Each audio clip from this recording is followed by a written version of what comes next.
দুনিয়াতে আল্লাহ পাক একমাত্র ধর্ম যেটা ইসলামকে পাঠাইছেন, এটা কোনো সন্ন্যাসীবাদগিরি নাই, গান্ধীগিরি নাই, তাআল্লুক মা আল্লাহ। যদি আল্লাহ তোমার হয়ে যায়, পৃথিবীর সব তোমার। এখানে কোনো শায়েখ, পীর, মধ্যম, ওয়াসিতা রাখতো না, এত ওয়াসিতার দরকার নাই। আল্লাহ বলছে মাল্লাহুল মাওলা ফালাহুল কুল। তুমি যদি আল্লাহর হয়ে যাও, আল্লাহ তোমার হয়ে যাবে। আল্লাহ যদি তোমার হয়ে যায়, দুনিয়া সব তোমার না হইলে সমস্যা নেই। সুবহানাল্লাহ কয় না? সুবহানাল্লাহ। এখন ওই কুলা কিসে তৃতীয় বছর এসা, হুজুর আমার দুইটা ঠিক থাও, সেও দুইটা ঠিক রয়েছে। আমি বাড়ি যাওয়ার পর আর ওটা মৌলানা অনেক দরকার নাই, 3 বছরে নিজে ঠিক আছে,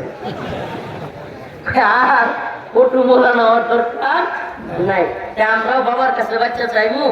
কয়েকদিন আগে নিউজ দেখলাম যে বাবার কাছে বন্ধানারী সন্তান চাইতে গিয়া প্রেগনেন্ট, সন্তান চাইতে গিয়ে বাবার কাছে কি হয়ে গেছে গা, প্রেগনেন্ট। তাহলে বুঝেন তো আর গভীরে যাওয়ার দরকার নাই। তো এই বাবার কাছে চাইতে গেলে বাবা প্রেগনেন্ট করতে পারবে ঠিকই, কিন্তু স্বামীর মাধ্যমে না। আল্লাহ মাফ করুক, বলে না আমিন। তাইলে আমরা চাইবো কার কাছে? আল্লাহর কাছে। সন্তান হয় না, চাইবো কার কাছে? আল্লাহর কাছে। চাকরি নাই, চাইবো কার কাছে? আল্লাহর কাছে। ছেলেটা মেয়েটার বিয়ে হচ্ছে না, চাইবো কার কাছে? আমি আমার কথা বলি, একটু কারগুজারি শোনাই, শোনাবো? কারাগারে দীর্ঘবন্দী থাকা অবস্থায় এত মানে আমার আম্মা এত পেরেশান, আপনারা কি কমো আপনাদেরকে। আমার আম্মা এমন অবস্থা হয়েছে, কাঁদতে কাঁদতে সুস্থ মানুষটা চোখের নিচে দাগ ফেলে দিছে, শুধু দাগ না, এক পর্যায়ে ছানি পড়ে গেছে, চশমা লাগে, এমন কান্না করছে।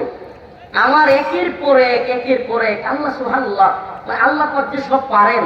আমি এক সময় মানে কল্পনা করতাম না যে আসলে আমার এরা জামিন দিবে, কিন্তু এটা আল্লাহর উপরে বিশ্বাস ছিল, আল্লাহ সব পারে।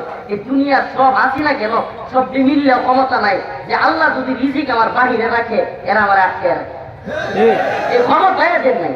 সুবহানাল্লাহ। তো কি জজ করে মামলা জামিন বাতিল, ম্যাজিস্ট্রেট করে বাতিল, হাইকোর্টে যেদিন মামলার জামিন বাতিল করছে, আমার আম্মা বেহুশ হয়ে গেছে, প্রায় 2-3 ঘন্টা পানি দিতে হয়েছে। এমন অবস্থা, খুব নাজুক পরিস্থিতি ছিল। বাড়িতে সবাই কান্নাকাটি। আমি পরে কারাগারে শুনছি এগুলো, পরে যখন সাক্ষাতে গেছে শুনছি।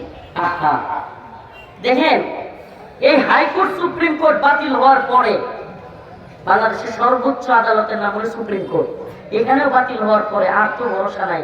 চিন্তা করতেছি, আল্লাহ আপনি চাইলে এটা সব ভাইয়া সুযোগাই করতে পারবেন, এটা আমি বিশ্বাস করি। আপনি একটা ব্যবস্থা করে দেন আল্লাহ। সুবহানাল্লাহ, আল্লাহর কি কুদরত। জজপুর থেকে সব মামলা জামিনে গেছে, সবটি একসাথে দাও। এখন এই পর্যন্ত 31-32 মাসের মধ্যে, মানে একবারে প্রায় তো 3 বছর, এর মধ্যে কোনোদিন আমার একটা বলে নাই যে হুজুর আসেন আমরা জামিন হয়েছি। এই তারিখে প্রথম গিয়ে একবারে টুকলা সহ সব কাপড় চোপড় করে হুজুর গুছান, আমরা নিয়ে যাবো না। এখন যখন নিয়ে আসতে গেট পর্যন্ত, হ্যাঁ এই নিয়ে এসে তো দেখি আরেক বিড়ম্বনা। কি কয় হুজুর, বিশেষ আসামিদেরকে জামিনের কাগজ আসলেও 7টা গোয়েন্দা সংস্থার ক্লিয়ারেন্স লাগে। 7টা, একটা দুইটা না। এসবি, ডিবি, এরপরে CTTC, ATU, counter terrorism unit, এরপরে হইলো গিয়ে আপনার এনএসআই, ডিজিএফ, আরে বাপরে অনেকগুলো। এগুলো ক্লিয়ারেন্স কি লিখিত যে হ্যাঁ এই লোকটাকে ছাড়া যায়। আবার এটার একটা আছে যে সে হুমকি না, এই না, সেই না, সেই এগুলো করবে না, এটা করবে, মানে বিভিন্ন ধরনের। এখন আমি যেতে গেছি, আমি তো মনটা অনেক খুশি, অনেক উদার, আয় হায় এতদিন পরে স্বাধীনভাবে চলতে পারবো, এখন একটু পরে আমি বেরোতে পারবো। আমার মা অপেক্ষা করতেছে, আমার মামা, আমার চাচা, আমার ভাই, আমার আত্মীয় স্বজন বাহিরে আমার দেখা হবে ফার্স্ট টাইম। মানে এই সিচুয়েশন, এর মধ্যে যখন এটা শুনলাম যে আপনার ক্লিয়ারেন্স বাকি, কি বাকি আপনি চিন্তা করতে পারেন। সেই বিকাল থেকে বসে আছি, সন্ধ্যা হয়ে গেছে, বলতেছে ক্লিয়ারেন্স 4টা হয়েছে, আরো 3টা লাগবে। তখন আমি একজন ডেপুটি জেলার ছিল, তারা জিজ্ঞেস করলাম, আচ্ছা ভাই যদি আমার ক্লিয়ারেন্স না হয় তাহলে কি করবেন? হুজুর কিচ্ছু করার নাই, আপনার আবার কারাগারে পাঠিয়ে দিতে হবে। গেটটা থেকে প্রায় 1 কিলো দূরে, আমরা যেখানে থাকি এটা অনেক দূর, গেট মেইন গেটে নিয়ে আসছে কাপড় চুপড় সহ। আপনি চিন্তা করতে পারেন, মানে বের করে দিবে।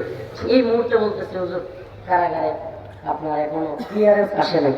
তখন আমি আমার কিছু কথা মনে পড়ছে, স্মরণ হয়েছে।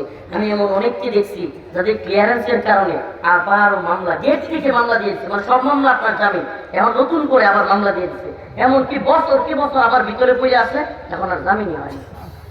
আমার পেরেশানি, আমার খালি পেরেশানি আমার নিয়ে না, আমার আম্মার নিয়ে। হাই হাই কি অবস্থা হবে আজকে যদি শুনে যে মামা চাচা ভাই বোন সবাই গিয়ে দাঁড়ায় আছে গেটের সামনে, আর আমার গেটে আইনা ফিরিয়ে দিচ্ছে, এরা একটা বুঝ থাকতো না। স্বাভাবিক, এত বছর পরে সন্তান বের হবে।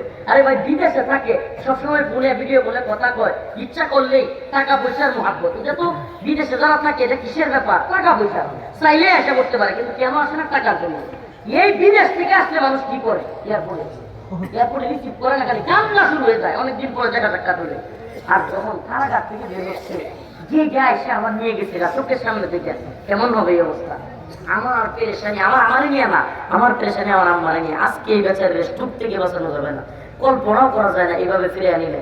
আমার মনটা ভাঙিয়ে একবার তসতস, কিভাবে এটা বয়ান করে বুঝাইতে পারবো না এই হালতটা। আমি গুণাগার মানুষ, কিন্তু হাকিকতটা বোঝানোর জন্য আপনাদেরকে বলতেছি যে বান্দা মন থেকে চাইলে পায়, এটা আমি বোঝানোর জন্য। আমি ওই দিন আমি নিজে ভুক্তভোগী, আমার মনটা ভাঙিয়ে গেছে। মাগরিবের সময় এসে আমার একেবারে বলতেছি একটা কারণ উঠে, ভাই আমার একটু নামাজের জায়গাটা দেখাই দেন।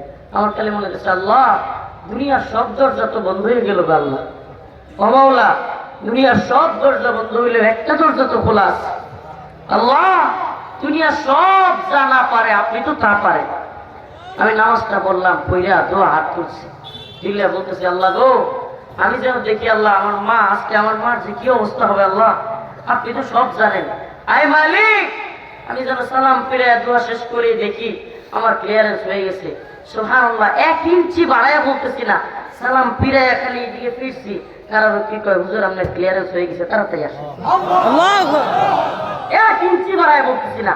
আমি আমার মালিকের কাছে ওই দিন বুক ফাটা, এটা বুঝাইতে পারবো না আপনাদেরকে বয়ান করে, হেঁচকি দিয়া কান্না আসতেছিল।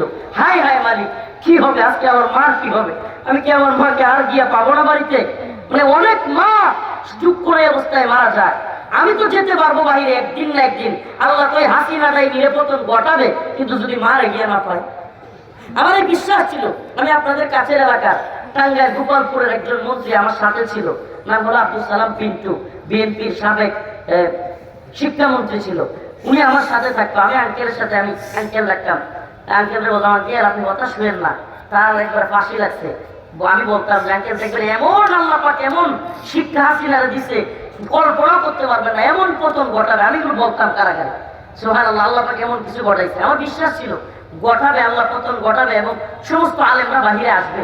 কিন্তু একটাই কষ্ট লাগতো যে আমার মার এনে আমি পাই না, এই ভয়টা আমার অন্তরের মধ্যে থাকতো। কিন্তু আল্লাহ পাক ওই রাত্রের মধ্যেই সমস্ত ক্লিয়ারেন্স রেডি। আমি পরে শুনছি যে একেবারে হাইকমান্ড আমার নিয়ে মিটিং করছে যে এই এরে তারা যায় কি যায় না। হঠাৎ করে কে বা কে একজন বলছে, একটা সাইড দেন, মানে যদি আবার উল্টা পাল্টা করে তুই জন্য ধরে লাভ, মানে এই ধরনের একটা সিদ্ধান্ত ছেড়ে দিচ্ছে। এরা কি করবে? তো ওখানে হয়ে গেছে, ফাইসালা কই হয়েছে উপরে, তা আবার উল্টা পাল্টা করলে কি করবো? ধরে লাভ, তোরা কই? সুবহানাল্লাহ, তোরা কোথায়? আজকে তোদেরকে সিসিমপুর আছে না, যে কাঠো দেখতাম সিসিমপুরের মতো আসতে গোপাল আসতে গোপাল, একটা পিছে আরেকটা লল লাগছে। আল্লাহ পাক এদেরকে সিরিয়াল ধরাই দিচ্ছে, মেনন, ইনু, পলক, কতগুলো আল্লাহ সিরিয়াল ধরাই দিচ্ছে। দিচ্ছে কি দেয় নাই? সুবহানাল্লাহ, সব জালেমরা আল্লাহ ধরছে। ওই যে আরেকটা ছিল শামসুদ্দিন চৌধুরী মানি, আল্লাহু আকবার। আজকে দেখেন উবাইদুল কাদেরকে ধরে যাওয়ার জন্য মানুষ পুরস্কার ঘোষণা করে, এটাও বাংলাদেশে দেখা যাবে। আপনি বিশ্বাস ছিলেন? হ্যাঁ বিশ্বাস দেখেন, আমি কইলাম আপনাদেরকে ইনশাআল্লাহ এই ওয়াং সান সূচি ছিল না মায়ানমারে, এটার মতো হাসিনা হুইল চেয়ারে চড়বে এবং বড় বিচার হবে ইনশাআল্লাহ। আপনাদেরকে বলে গেলাম, দেখেন শাপলার খুনি হাসিনার বিচার বাংলার জমিনে হবে একদিন ইনশাআল্লাহ। এই বিচার হতেই হবে বাংলার জমিনে। হিন্দুত্ববাদীদের দালাল হাসিনাকে অবশ্যই বিচার করা হবে, কোনো ছাড় দেওয়া হবে না। বাংলার জমিনে যে সরকারি আসুক বিচার করতে হবে।